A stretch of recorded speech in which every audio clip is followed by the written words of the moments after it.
we are going to be talking about making decisions, how to make a decision as a working mom, as a mom who's a business owner, juggling all of the things, juggling life.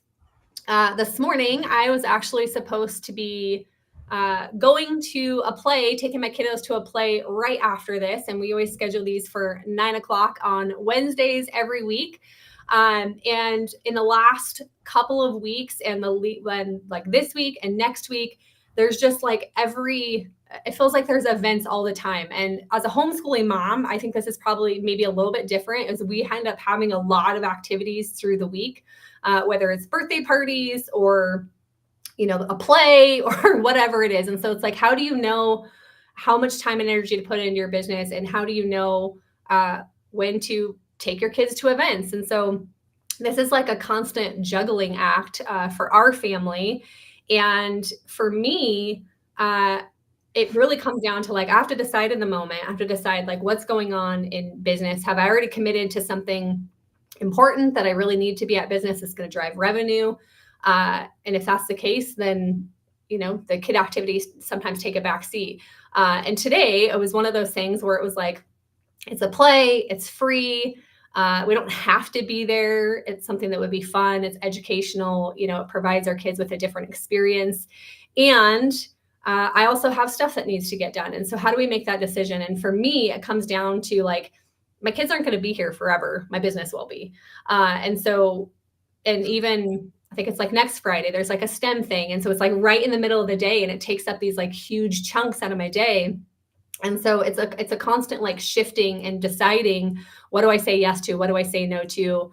Making sure that they're getting, what they need. And we're also getting quality time and experiences as a family. So for me, it really comes down to asking that question of, is it a unique experience? Is it something we need to be at, have to be at, or do we just want to be at? And how do we balance that with, the decisions that we're making about our business? And so I'll let you ladies talk on this and how you make this decision. We're all in different stages of life. My kids are 12 and 10. Hudson's going to be 13 in April. I might get a little emotional. I'm like, there's only like 5 years left. Oh my goodness. I was just talking to another mom about this, and she was saying this too. She's like, 13 hit me really hard. She's like, oh my gosh, I only have like so much time left. And so I'm trying to be like really mindful. And I know when my kids were toddlers, I was like, oh my gosh, I just can't wait until they are like old enough and independent enough. Like they don't need me all the time. And now we're at the like opposite of like, it's going to be really soon where they don't need me as much anymore. And so I'm like soaking in as much time as I can. Can't believe I'm getting so emotional. I'll let you ladies talk. I feel like every week I cry on these. My goodness. But important things, right, that we talk about. So I'll let you ladies talk, and whichever you wants to go first and talk about this. Tanya, I know you just had this happen to you last week, so I don't know if you want to start and just kind of talk about how you make these decisions. Yeah, I'm in the same boat. Like, I got 3 kids at home still, lots of activities. My oldest just turned 17, so I'm like 1 year left, right? And like having some regrets from the past where I didn't spend as much time with my kids because I was so focused on my business or just surviving, right? Like trying to get through all the things. And then, for me, I just look at my values, right? What is most important to me? Which is family. Like the main reason I have my business is so I can be with my kids. Mm-hmm. So I don't have to be working 40 hours a week or putting them in daycare or just having them be home alone all the time, And so like a similar example, I've got my 2 middle schoolers in a little private school, and I teach a class there, and it's in the middle of the day, like really cutting into time I could be working, but I really want to be in their school and involved in that. And so like, I'm not really making money from it, but it's important to me. And so I decided to do that. And same with, my husband's only day off is Thursday. So there's a lot of, people are like, come do this thing, can you teach the class on Thursday. Can you come speak at our thing? And I'm like, no, this is the one like hour in my week that I get to spend with my husband without our kids, because they're at school. So I just have learned to, be like, nope, can't do this thing, and just decide what's really necessary for the success of my business as well. And I've had to just let a lot of things go. So, I've seen a lot of like men who started their creative agencies the same time as me, and they've like exploded, like huge, winning awards, like have all these employees. And I've had to just kind of be like, okay, their priorities have been different than mine. Their skills different than mine, and just let it go. Yeah. So. Oh, that comparison of like not comparing yourself to others. Right. Being so clear on your values and your priorities of what's important to you. Because it is a different dynamic as women running businesses than it is as men, because they're usually like the sole breadwinner, right? And like they have women supporting them most of the time. And so it's just a different dynamic. So yeah, for sure. And I can relate with everything that you all are saying. I'm on the opposite side of everything, where I have 3 of my kids are already gone, but doesn't change, because the call that I have scheduled that I have a hard stop for is with my daughter, because we have been trying to coordinate her schedule and my schedule to have a time to talk, just about some things that we need to get scheduled for this upcoming weekend and some different things. But the time that I do want to be available on those times that my kids call, and that I have that they are still my priority, that the reason that I run my business and the way that I run it is so that I do have flexibility in my schedule to go. I mean, my son is expecting his first baby in June. I'm going to be a grandma. Like that is something now I'm looking at and thinking, I want that, like my business, I'm so grateful that I have a business that supports me in a way that is flexible, so that I can fly out to DC, which is where my first grandbaby is going to be, and see them and spend time with them. And that is the reason that I have designed the business the way that I have. And for me, I've really practiced and cultivated this tuning into what is my yes. What is the full body yes in my body? And if that is spending time with my daughter, then that's where I'm meant to be. If that's spending time with at an event, then that's where I'm meant to be. In a session with a client, that's where I'm meant to be. And I see that as just a value add no matter where I am. And I trust that no matter where I'm adding value, and no matter where I'm following, I call it following the breadcrumbs of yes, it's taking me in the direction I want to go. And sometimes I think we look at abundance as monetary, that we have this business that provides monetary abundance. But when I look at what I am most grateful for in my business, it's the abundance of flexibility. It's the abundance of time that I get to choose to have with my family. It is the financial abundance that comes in and supports the things that I want to do. I've been able to take trips with my family. That is my why. Like when I think about my why, that is it. But it's like I have an upcoming trip with my oldest son and his wife to Croatia for like almost 2 weeks. That's a huge amount of time to be gone, but it doesn't feel like a sacrifice. It feels like it's like I'm going to come back, and I trust that my business will not be less than because of that time, but it will be more. Because I'm focusing on the abundance that is all around me, and my business is just one part of that. I love, Misty, that you said, I get to choose where I'm adding my value. And I think this is so important, of like, when you make the choice and you make the decision, be all in on that decision. Be there, be present for whatever you said yes to, and let go of the FOMO and all of the things that you're not doing or all the things you're missing out, because then what's even the point? You're not even enjoying it. You're just thinking about all the things that you're missing out on.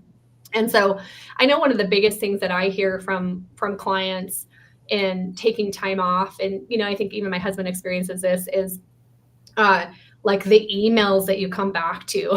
And like people get so overwhelmed by the emails, especially if you're, you know, I mean, depending on like what industry you're in. I don't experience this as much. Like mine's a lot of junk mails.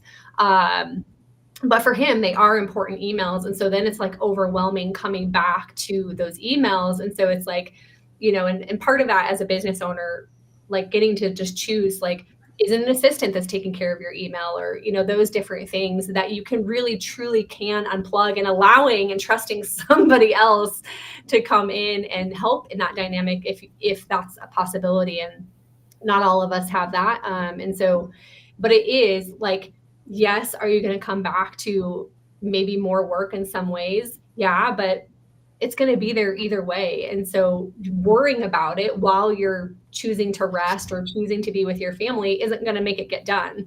And so just be present, show up and be present with whatever you say yes to. So I just had to like pull that out, Misty, because you said I get to choose.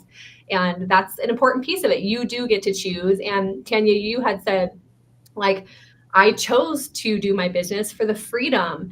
And I think a lot of times as business owners, we forget that that's why we started our business, was for the freedom of time, of flexibility, of, you know, money, of whatever that looks like. And so it's, you know, always a balance of the, especially the income. And if you like really need that income, on the opposite side of that, the time to spend with your family and that flexibility. And Misty, you had said like that trust that taking this time away is actually I'm going to be more abundant, and trusting that when you come back. And that's hard. That can be really hard for people, that trust piece.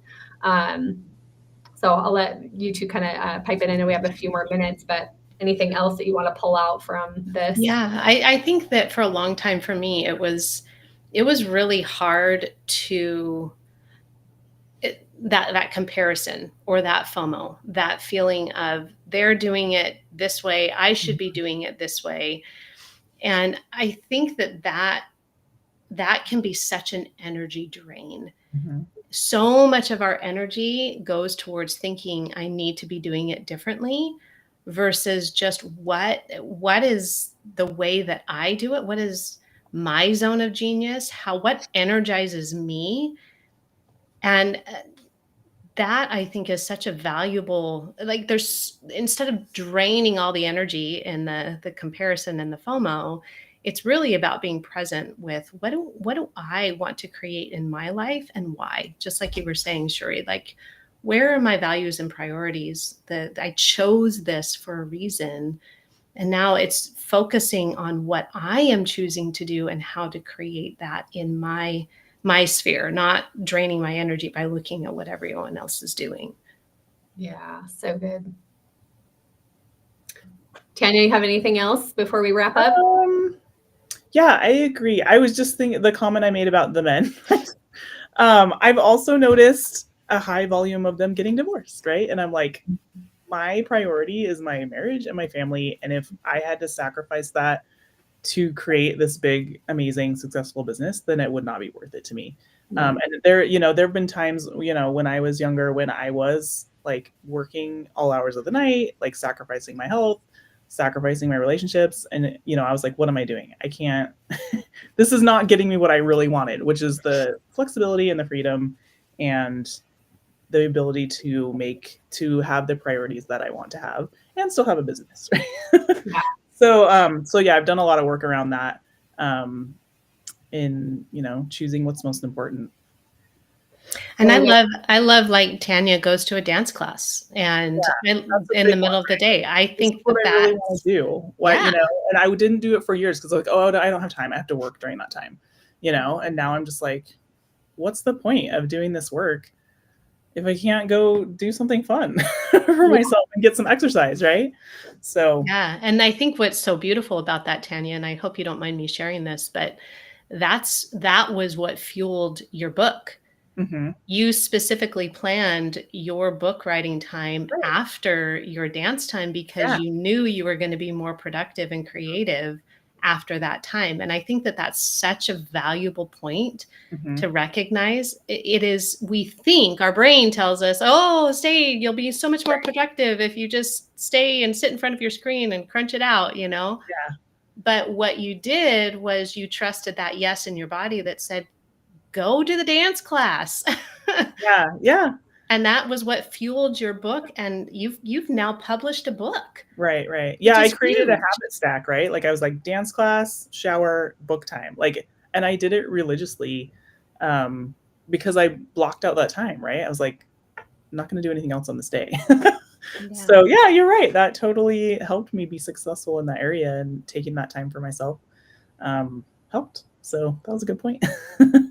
Well, I think prioritizing joy and fun back into our business. This is something that I went, and not just our business, but like just into our life, and how that helps us be more productive. Mm-hmm. Such a good point there, Misty. And I have people ask me all the time, you know, our business is success without sacrifice, and they're like, Cheree, I've always had to sacrifice something for success. Mm-hmm. Absolutely you do, but you get to choose what you sacrifice and what you're not willing to sacrifice. And Tanya, you said, I'm not willing to sacrifice my marriage or my family in order to have success. Like that's just not worth it to me. And I don't think anybody goes into business thinking that's worth it. Right. They just get so stuck in reactive mode that it just happens without us even realizing. So I know we are right on at 9:15. We need to wrap up here, so Misty can hop off and go catch up with her adult daughter. I love that. We are hosting the next Aligned gathering March 27th. It's a Thursday, 6:30 to 8:30 p.m. We are going to be talking about this topic, helping you to really get in alignment with your values and your priorities and your why, so that you know exactly what to say yes to and what to say no to, and for it to feel good. Shout out to Harmony Woods Retreat Center. They are hosting us. So this is a free event open to all women. We come together for a few hours. This isn't about growing your business. It's about growing yourself and personal growth, so you can show up as the best version of yourself as a wife, mom, business owner, daughter, friend, whoever you are. All right. So Harmony Woods, I will make sure to put that link in the comments. I know I say that every week and I usually forget. Somebody usually reminds me. So ladies, if you can help remind me to put that link in, we will put that in with the address and all the details. We do have a Facebook group called the Aligned Gathering, where we are posting events where you can stay up to date on events. It's not a super interactive group. It's really just to keep you informed about events that are coming up. So I will put that link in the comments as well. Thank you everybody for being here. Drop in the comments what you took away from this, how you decide on your yes and your no, and we hope to see you at our next